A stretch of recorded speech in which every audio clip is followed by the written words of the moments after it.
नमस्कार मित्रों, आप सबका स्वागत है मेरे चैनल सुनो कहानी पर। और मैं आज जो कहानी आप लोगों को सुनाने जा रही हूँ वो कर्ण की है। तो शुरू करते हैं अपनी कहानी।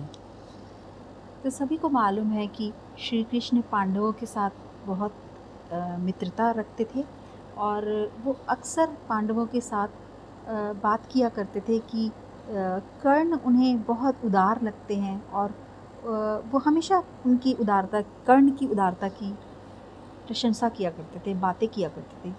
जो बात अर्जुन को कभी नहीं अच्छी लगती थी, वो भगवान से कहते थे कि श्याम सुंदर, हमारे बड़े भाई जो युधिष्ठिर हैं, वो भी तो इतने उदार हैं, उनसे बढ़कर उदार तो कोई नहीं, फिर भी आप हमारे सामने कर्ण की प्रशंसा करते रहते हैं।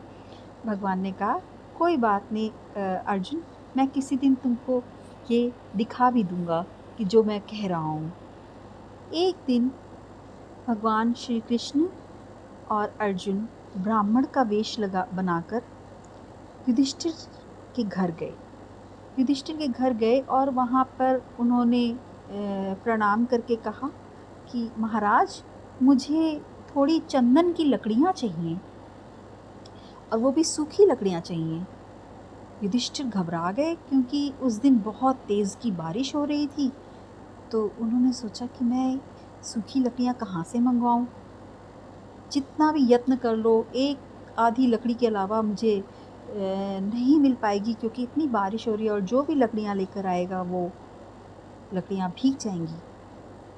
तो युधिष्ठिर ने श्री कृष्ण के आगे आकर बोला, भगवान मुझे माफ़ करें, मैं आज आपको सूखी लकड़ियाँ नहीं पहुँचा सकता, पर आप इसके अलावा जो भी वस्तु मांगेंगे मैं खुशी खुशी आपको देना चाहता हूँ, क्योंकि मुझे ये अच्छा नहीं लग रहा है कि मैं अपने अतिथि को बिना उसकी मांगी हुई वस्तु के वापस भेजूं।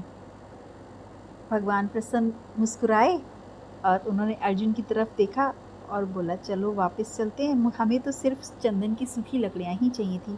कोई बात नहीं धर्मराज, हम कभी और आ जाएंगे। इसके बाद भगवान कृष्ण अर्जुन को लेकर कर्ण के घर गए।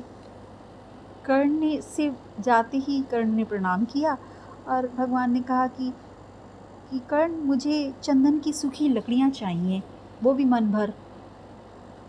तो कर्ण ने कहा, आप विश्राम करें, बैठें, जलपान करें, तब तक मैं आपकी लकड़ियों का इंतज़ाम करता हूँ। उसके बाद कर्ण ने अपने दरवाजे, बड़े बड़े मुख्य द्वार के जो किवाड़ लगे थे उनको तोड़ा, अपने पलंग तोड़े, अपनी कुर्सियाँ और बैठ के जितने भी फर्नीचर थे सबको तोड़ के लकड़ियाँ इकट्ठा की और भगवान के सामने ले आए। तो भगवान अर्जुन की तरफ देखे और मुस्कुराए और लकड़ियाँ लेके चल पड़े। अर्जुन ने कहा कि भगवान आप मुझे माफ़ करें, आप सही कह रहे थे, कर्ण के बराबर उदार इस दुनिया में कोई नहीं। तो दोस्तों, कैसी लगी ये छोटी सी कहानी?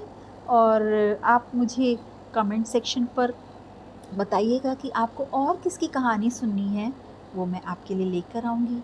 और ये कहानी अगर आपको पसंद आई हो तो प्लीज़ लाइक कर दीजिएगा, शेयर कर दीजिएगा और सब्सक्राइब कर दीजिएगा।